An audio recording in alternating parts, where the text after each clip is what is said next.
చందమామ ఇప్పుడు చచ్చిపోయింది. మనకు మన వెనకటి తరానికి బాలానందాన్ని పంచిన ముచ్చటైన తెలుగు చందమామ పుస్తకం చచ్చిపోయి చాలా రోజులే అయింది. చందా కట్టి చదువుకుందామన్నా అలనాటి చందమామ చేతికి అంది రానంటోంది. రాముడు రావణాసురుడు, రాజమందిరాలు రాణివాసాలు, చెలికత్తెలు చురకత్తులు, కర్రసాములు కురుక్షేత్రాలు ఒకటేమిటి, అన్నీ కళ్లకు కట్టినట్లు బొమ్మలు గీసి చూపెట్టిన చందమామ పుస్తకం ఇప్పుడు ఎదుగుతున్న తరానికి ఒక తీరని లోటు. ఊహలకు రెక్కలు తొడిగి విహంగ వీక్షణం చేయించిన చందమామ జ్ఞాపకాలు మళ్లీ కావాలంటే వచ్చేవి కావు. ఎందుకంటే అందులో ఉండే కథలు, గీసిన బొమ్మలు అమ్మ చేతి గోరుముద్దల్లా కమ్మగా ఉండేవి.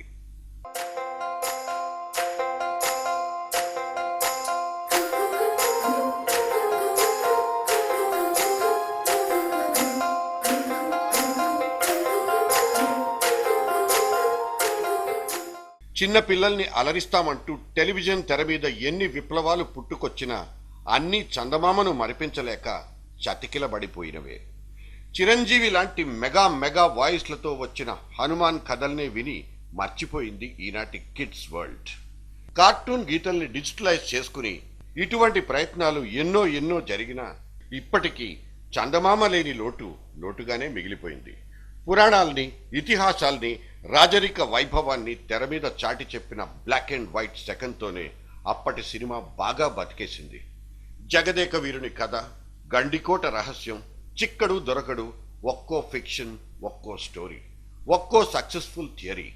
కురుక్షేత్ర యుద్ధం మీద ఎన్ని సినిమాలు వచ్చాయో లెక్కే లేదు. లవకుశలు, సత్య హరిశ్చంద్రులు సీక్వెల్గా తీసి సొమ్ము చేసుకున్న బ్యానర్లు ఎన్నో ఉన్నాయి. కృష్ణార్జున యుద్ధం, రామాంజనేయ యుద్ధం లాంటి ఇంట్రెస్టింగ్ మైథలాజికల్ పీసెస్ను సినిమా రీళ్లుగా మార్చి తెర మీద వండి వార్చితే ఎగబడి చూసిన అనుభవం ప్రేక్షక లోకాంది.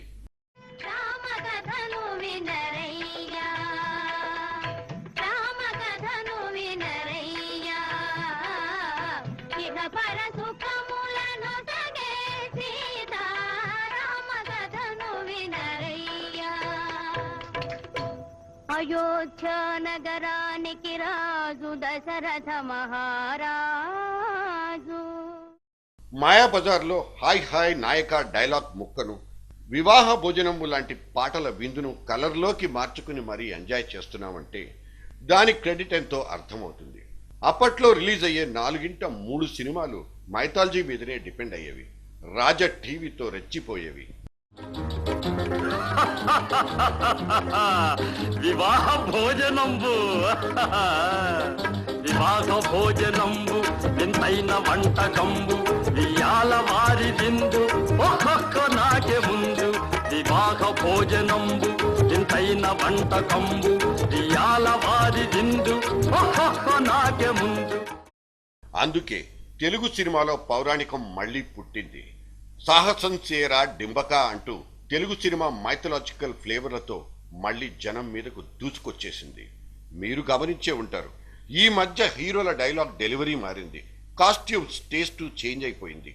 మగధీరతో మొదలుపెట్టి కనీసం 6 సినిమాలు బ్యాక్ టు బేసిక్స్ అనేశాయి. పురాణాలు, పునర్జన్మ కథలే వీటికి పునాదులు.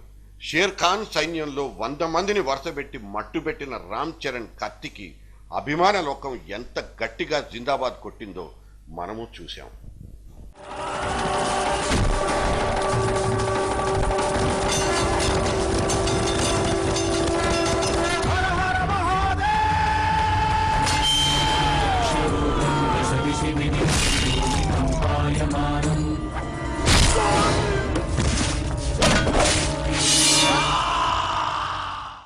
తర్వాత వచ్చిన పవర్ఫుల్ ప్రాజెక్ట్ జూనియర్ శక్తి.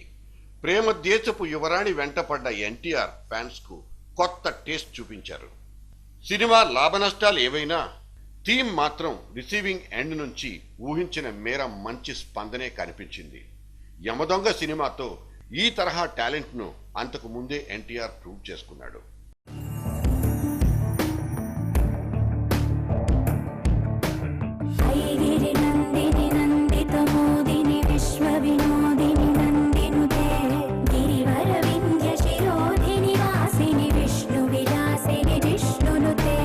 భగవతి హే శితి కంఠ కుటుంబిని భూరి కుటుంబ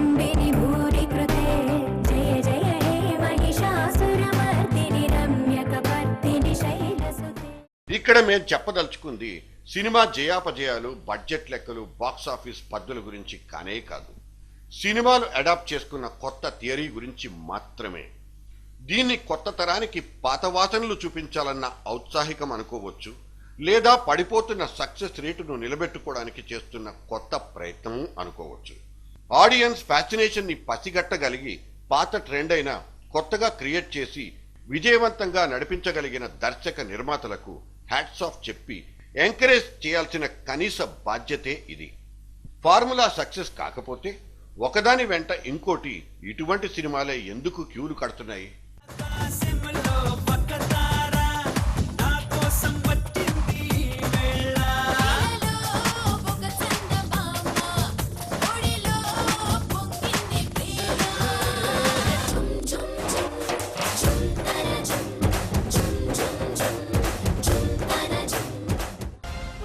చంద్రముఖి సినిమాకు ఆయువు పట్టు.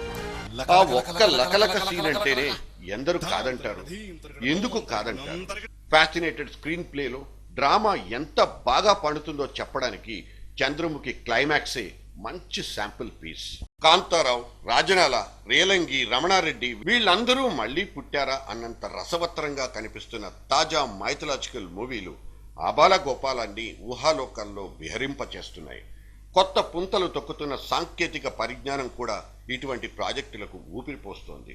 కత్తిలా కాస్ట్లీయెస్ట్ గా కనిపించిన మగధీర సెట్ రెప్లికాను కంప్యూటర్ తెర మీద ఆవిష్కరించిన క్రెడిట్ లేటెస్ట్ టెక్నాలజీకే దక్కుతుంది. సగానికి సగం సినిమా అందులో ఫినిష్ అయిందంటే నమ్మి తీరాల్సిందే. అయినా సరే న్యాచురాలిటీ ఎక్కడా దెబ్బతినలేదు.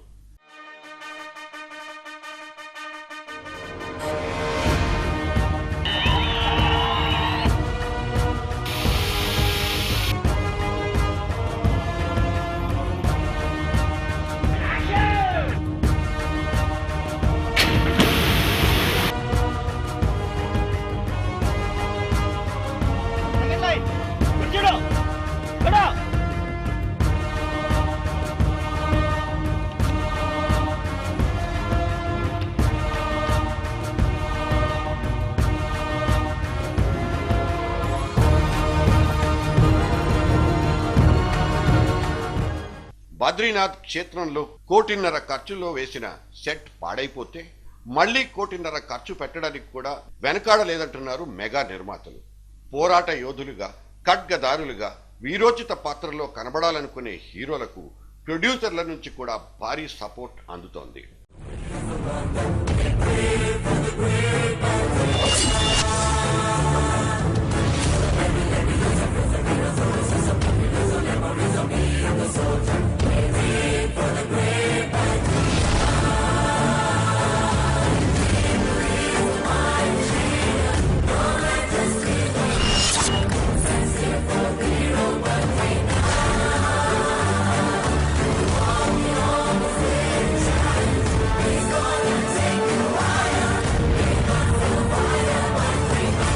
ఇక్కడతో ఆపేస్తే ఒక్క తలతోనే పోతే, తెగించి ముందుకొస్తే తెగుతూనే ఉంటాయి.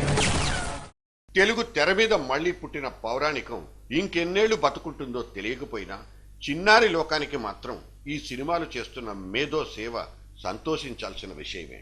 చచ్చిపోయిన చందమామ మళ్లీ బతికి తెర మీద కనిపించినందుకు మన పిల్లలతో కలిసి మనము కేరింతలు కొడుతున్నాం.